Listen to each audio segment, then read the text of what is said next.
ରାତି 2টাରେ ବାପ ପୁଅଙ୍କର ରାଜା ସହ ଖେଳ ଚାଲିଛି। ସକାଳକୁ କ'ଣ ନିଦ ଭାଙ୍ଗୁଛି?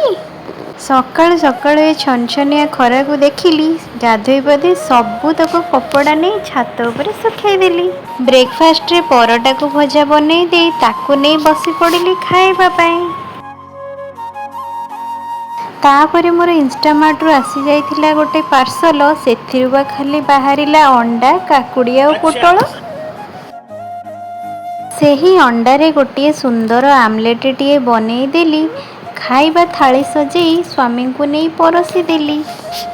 ତାପରେ ମୁଁ ମୋର ସାଧା ଥାଳିଟିଏ ବାଢ଼ିଲି, ତାକୁ ନେଇ ଖାଇବାକୁ ବସି ପଡ଼ିଲି। ଆଲୋ ଆଲୋ, ଏ ଘରଟା କ'ଣ ଚାଲିଲେଣି? ଡରନ୍ତୁନି ଆଜ୍ଞା, ତା ଭିତରୁ ବାହାରିଲେ ମୋର ପୁତ୍ରମଣି।